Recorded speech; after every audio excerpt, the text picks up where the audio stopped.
everyone, welcome to our YouTube channel. I hope you guys are doing well. Let us discuss another important Indian novelist today. Let us talk about Bhabani Bhattacharya, a very important writer, I must say, an Indian novelist. So Bhabani Bhattacharya is one of the 4 pillars when it comes to Indian novelists in English. The other 3 we all know, these are the most important ones as well. We have R.K. Narayan, Mulk Raj Anand and Raja Rao. They are also called as the 3 most important writers who were writing in the Gandhian whirlwind or the Gandhian era. And a lot of characters that they talk about are inspired by Gandhi. In fact, Bhabani Bhattacharya was also inspired by Gandhi's way of writing and had an influence on Tagore as well, from Tagore as well, right? So Rabindranath Tagore and Gandhi se bahut sara influence hai in charo writers pe. We have Bhabani Bhattacharya, R.K. Narayan, then we have Mulk Raj Anand and Raja Rao. And I see a lot of questions asked from all of these 4, not only in your UGC-NET exam, but in your TGT, PGT, as well as in other competitive exams where English literature is asked, in your GATE and in your set papers also. So one recommendation, try to know all the works that are written by these people, and when it comes to these 3, try to know the dates, try to know the characters also, because a lot of times you see match the following way, they will ask you about the dates or they will give you the characters or the protagonists that are there. Let us study today about Bhabani Bhattacharya, who belongs to the older generation of the novelist. It is of course a common knowledge that the literature people had, and what he is talking about is nothing but the manifestations of human emotions. So it is common to acknowledge that his own writings are talking about the realities of the time. He is of course writing in a very tumultuous time period, a very important time period that was there when the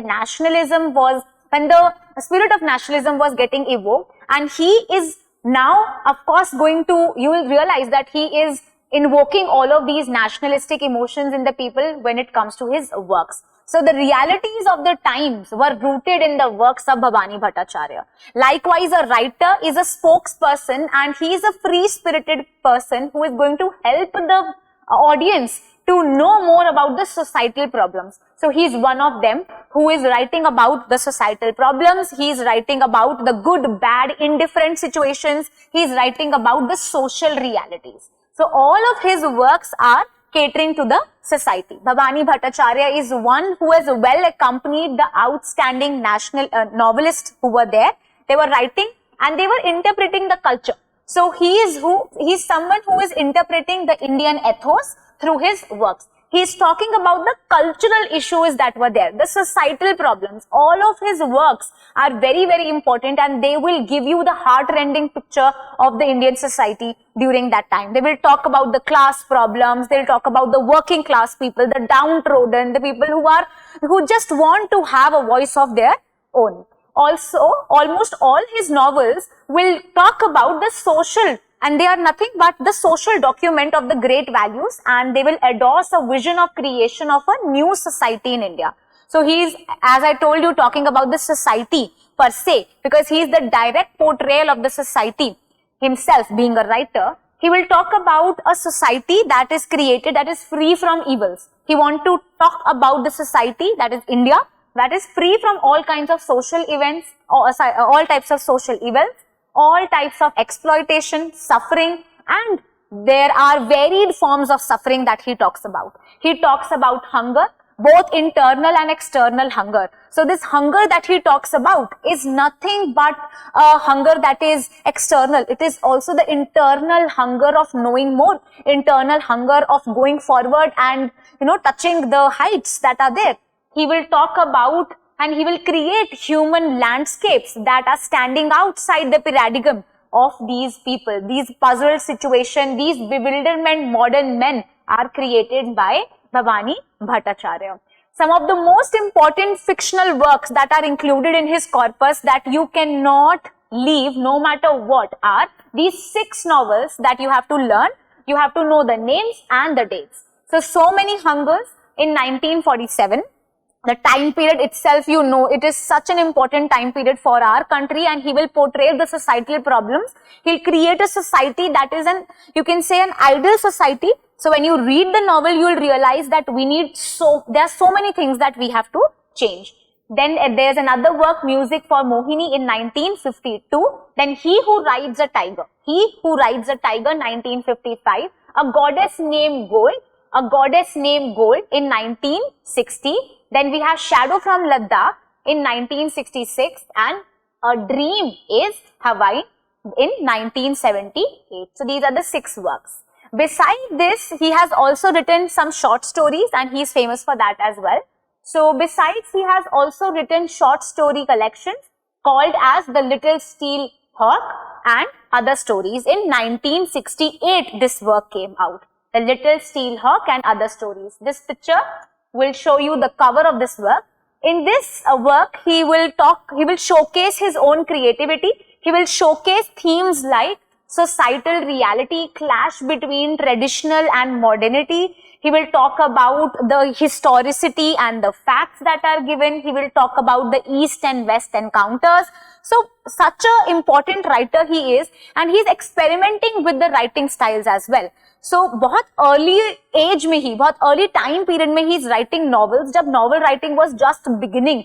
So, and he will use themes that are very contemporary till now. That is why he is so relevant, and still now his works are relevant and read. He will talk about progressivism, he will talk about the concern of a common man, he will talk about the Indianness, he will talk about humanism, exploration of the self, a very important theme. He will talk about the problem of identity. He will give you the situations, he will give you the scenarios post-independence Indian nation के बारे में भी, as well as about an Indian man. So post-independence, after independence, the reality struggles, the nostalgia, the ideal identity of an Indian man. These are the things that he will talk about. So all of these stories are catering to these important themes. Then we have another novel that we will be discussing, So Many Hungers. And you can say this is the most important novel that is written by Bhabani Bhattacharya. So this novel is called as So Many Hungers. The novel So Many Hungers presents a heart-moving account of suffering and hardships of the people of Bengal during the important war years when the famine was struck through the lands and millions of people died due to starvation, right? So we have this starvation time period, that is the drawback, that is the background of the story, and of course the eastern province of Bengal was hit by it, and there was this constant danger of Japanese attack as well. So these are the 3-4 things that you will encounter in the work, and the famine being the most important one. But you have to remember that he is not only talking about the hunger that is there outside us, but it is also the inside hunger that was eating him up, right? So the next work that we'll be discussing is Music for Mohini. In Music for Mohini, Bhabani Bhattacharya will neatly showcase you the reconstruction of the society that he wants to show, right? He will promote the political independence without disturbing the traditionalism. So he'll say we can move towards modernization without disturbing the traditional roots that we have. Why do we have to forego? Why do we have to just do away with the traditionalism? We can still move towards modernity without losing onto our roots. So relentlessly we can, without even disturbing the traditionalism, we can move forward. The novel aims in thus, it does what?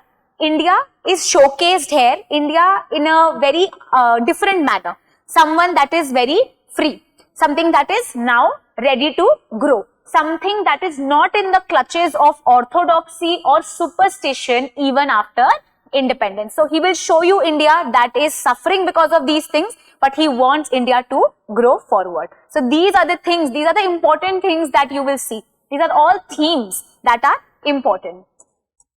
Then we have He Who Rides a Tiger. He Who Rides a Tiger has the background that is same as So Many Hungers. That is the Indian freedom struggle as well as the Bengal famine. So these are the 2 things that you have to remember. Indian freedom struggle ke baare mein he is writing, and the Bengal famine that happened in 1943. These are the 2 major themes that are introduced in these 2 important novels.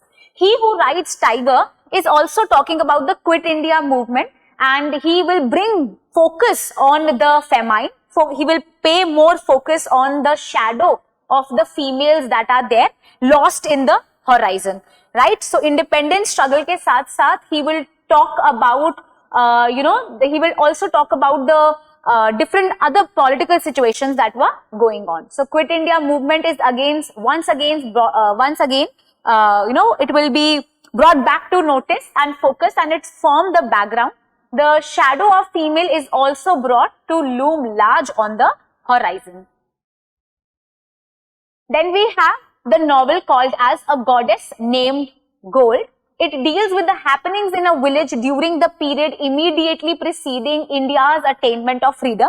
So just after independence, we have this book that was written. It is preoccupied with Bhattacharya's other ways of writing. He will talk about freedom here and what benefits that can be derived from it. This is what it is talking about. So, ab aapko freedom mil gayi hai, how can you change the world? This is something that he talks about. So these are the works, some of the notable works written by him. Some memorable yesterdays, So Many Hungers, Indian Calculative, then we have He Who Rides a Tiger, The Golden Boat. Another important information about The Golden Boat, it is a work that was written by Tagore and he translated this work. So ये work किसका है? ये Tagore का work है, but he translated this in 1956. Another very important thing, some of his works were written or published in the newspaper or in the journal called as The Spectator. The Spectator उस time का important journal था जहाँ पे the works were published, and he was also someone who was friends with those people who were publishing journals. He had a lot of political connections, he had a lot of connections overseas, so he was in direct contact with Tagore and he was trying to translate the works of Tagore also. So The Golden Boat is a work by Tagore and he translated it. Towards Universal Man, then we have Music for Mohini, Shadow from Ladakh, A Goddess Named Gold. These are some of the important works. Then we have this important work that is a short story, the Steel Hawk and Other Stories in 1968. Then we have Gandhi the Writer. This was also asked in the TGT paper once. Gandhi the Writer, 1969, A Dream in Hawaii in 1978, and then this last work that you can remember, it's a political work, Socio-Political Currents in Bengal, a 19th Century Perspective. In 1980, this work came out, right? So this is Bhabani Bhattacharya for you. He has written there are a number of works that he has written, but what all are the things that you have to read in detail? You need to read about So Many Hungers, a very important work coming out in 1947. He Who Rides a Tiger, try to read the summary of this work. Then try to read the summary of Music for Mohini, Shadow from Ladakh. So these are the works that you should definitely read the summary for. Try to read it. Then try to know more about this work, Gandhi the Writer. So these are the works that Bhabani Bhattacharya has written, one of the most important novelists, and he is one of the 4 important novelists that were there in the Indian Novelist section. You cannot leave any of them. As I told you, try to know about the dates, try to know about the protagonists, and try to read the summary also. This will actually give you a lot of perspective. Try to know about the themes around which they are writing. This is interesting thing to know being a literature student. I hope you liked the video. I hope you gained something out of it. If you still have any doubt, you can ask me that in the comment section and I'll surely reply to you. Thank you.